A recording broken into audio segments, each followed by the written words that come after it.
Boa noite. Você já se imaginou em uma situação desesperadora, da qual o motivo é uma pessoa querida da família que desapareceu? Esta é uma realidade que milhares de pessoas em todo o país dividem diariamente no Brasil. Os próprios órgãos ligados ao assunto não sabem dizer quantos brasileiros estão desaparecidos hoje, já que a cada dia mais pessoas somem de casa.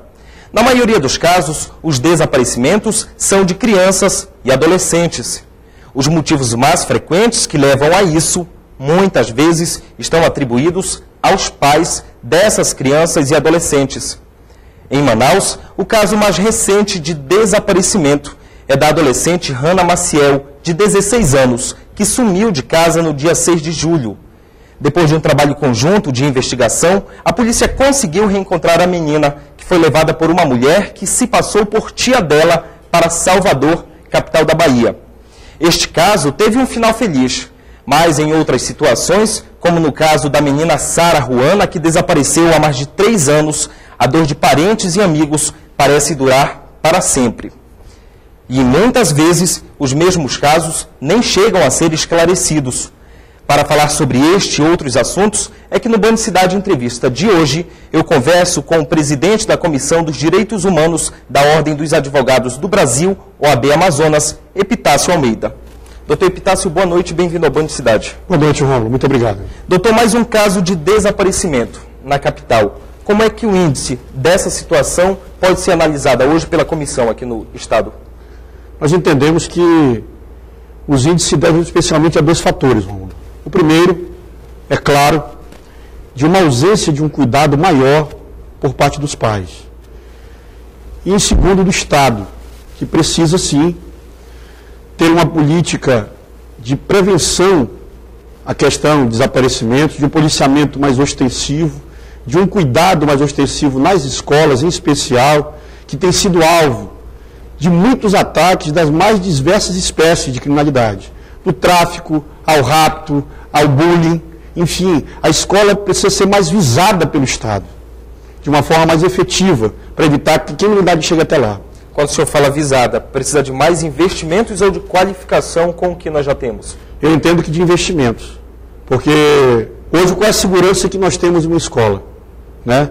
Qual é o filtro que nós temos para não permitir que uma senhora como essa chegue até a escola, adentre a dependência da escola, converse com a diretora, se faça passar por uma tia sem que seja identificada, sem que seja questionado aonde veio, quem é, enfim. Há uma necessidade hoje da escola ser resguardada, dos alunos estarem ali resguardados, porque os pais entregam os filhos ao Estado para esse cuidado. E o Estado precisa dessa contrapartida. Doutor, nos casos que não conseguem ser resolvidos, como o da menina Sara Ruana, que eu citei no início do programa, como são encarados esses casos pelas autoridades envolvidas a solucionarem, como é o caso da comissão? Olha, nós vemos isso com muito pesar, porque existem casos realmente em que as investigações se prolongam, e eu quero dizer aqui do trabalho da doutora Linda Gláucia nesse caso, da Hannah, um trabalho precípio, um trabalho maravilhoso que ela vem desenvolvendo frente à Delegacia do Menor, e infelizmente nem sempre se tem o êxito, porque não ficam pistas tão evidentes, e até que a gente possa seguir como foi o caso da Hannah, onde a mulher adentrou, deu identidade, enfim, porque se fosse uma pessoa que tivesse dado identidade falsa, para chegar até ela seria muito mais difícil, que é o que se atribui naquele caso da menina desaparecida até hoje, que já tem 3 anos. Né? Então nós precisamos entender a necessidade que o Estado tem de fazer esse filtro dentro das escolas. E como é que a Comissão dos Direitos Humanos da Ordem dos Advogados do Brasil, a qual o senhor preside, trabalha especificamente nessas situações? Como no caso da Hannah, vocês tiveram uma parceria com a polícia para chegar a uma solução ou não? Invariavelmente nós somos procurados pelas pessoas. Né? Hoje, graças a Deus, a OAB, enquanto comissão, enquanto presidente da Comissão de Direitos Humanos, nós somos procurados, nós somos provocados pela sociedade. A OAB hoje é uma instância jurídico-social única no Estado, e eu agradeço e glorifico a Deus por isso, porque muitas pessoas alçam sobre nós, né, os seus anseios. E a sociedade nos procura, como no caso de desaparecimento, no caso de estupro de menores, nós temos vários lá, né? Porque às vezes vem um caso desse à mídia, e a mídia não sabe a quantidade de casos que acontecem dentro da escola. Ainda outro dia, há pouco dia, me procurou uma mãe de uma criança que foi tirada da escola, do Parque 10, ali do Xangri-Lá, foi levada até o Igarapé próximo, foi violentada, né? Desapareceu a criança, a mãe só foi achada depois de 3 horas. E alguém saiu com essa criança dali. Então, esse tipo, eu diria, de cuidado, de zelo, o Estado precisa apurar. Ele precisa ter uma melhoria nesse sentido. Porque os pais dão aos seus filhos os cuidados do Estado. E há uma necessidade de se apurar isso. E no dia 6 de julho, a adolescente Hannah Maciel, de 16 anos, desapareceu de casa. A menina deixou apenas algumas mensagens no celular da mãe, avisando que iria viajar com uma amiga, chamada Lilia Oroso, e que seria psicóloga.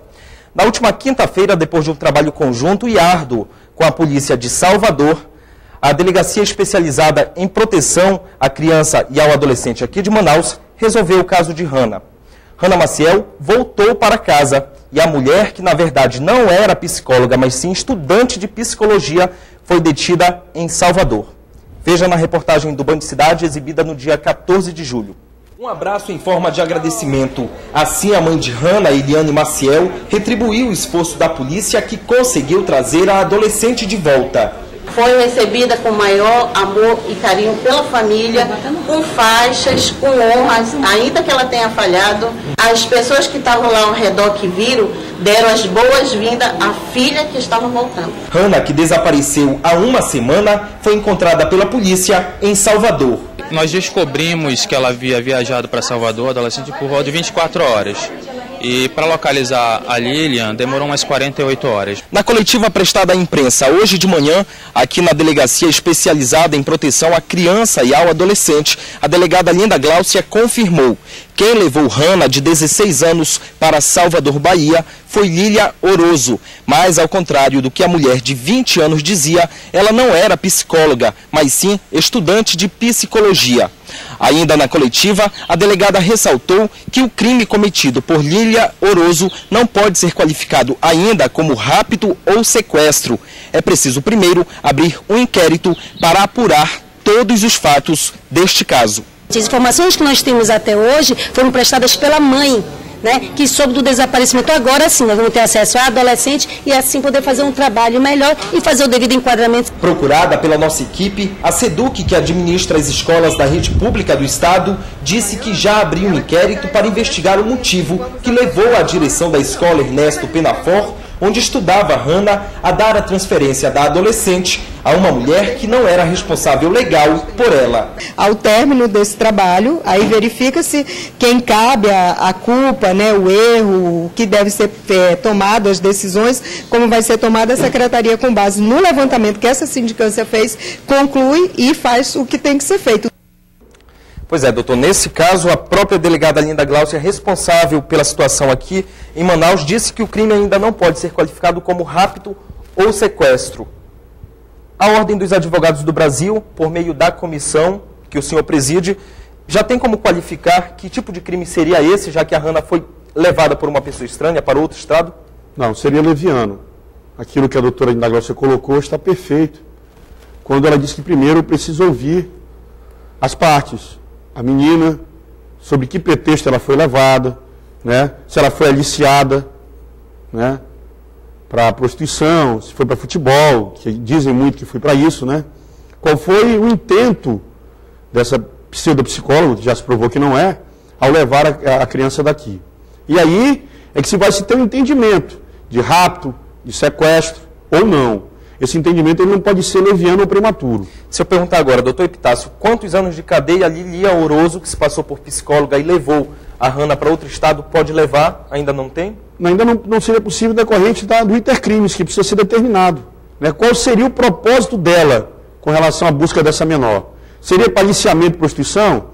Seria para futebol? Seria uma situação, enfim, isso tem que ser avaliado de uma forma geral, de uma forma completa. Doutor, mesmo que a Hannah não tenha sido levada para Salvador para trabalhar em prostituição, enfim, para ser explorada, tanto na forma de trabalho como na forma de exploração sexual, apenas o fato dessa mulher ter levado ela para lá foi um crime grave já, não foi? A conduta ela é ilícita, entenda.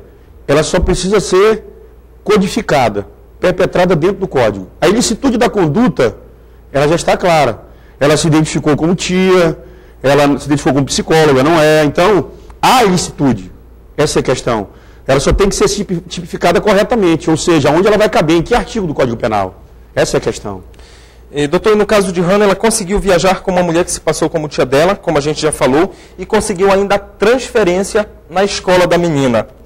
Qual o tipo de punição que cabe? À escola ou ao próprio governo que administra o educandário nesse caso? Isso é preocupante, né? Porque o pátrio poder que vem dos pais é confiado à escola no momento que os pais deixam seus filhos ali. Naquele momento, o Estado é totalmente responsável por aquelas crianças. O que acontecer dentro da dependência do Estado, dentro da dependência da escola, o Estado é o responsável jurídico, legal, de tudo isso. Então, primeiro, como se permite que uma mulher, né, estranha, adentre as dependências de uma escola, se passe por tia ou mãe, enfim, o que quer que seja, tem acesso ao prontuário da criança, aquilo que ela é, depois tem acesso a uma transferência, isso tudo é responsabilidade do Estado. Isso tem que ser visto com clareza, né? Isso é notório. Tá ok, doutor Epitácio Almeida, que é presidente da Comissão dos Direitos Humanos da OAB. A gente dá uma pausa neste Band Cidade Entrevista e volta daqui a pouquinho com mais informações. Até lá.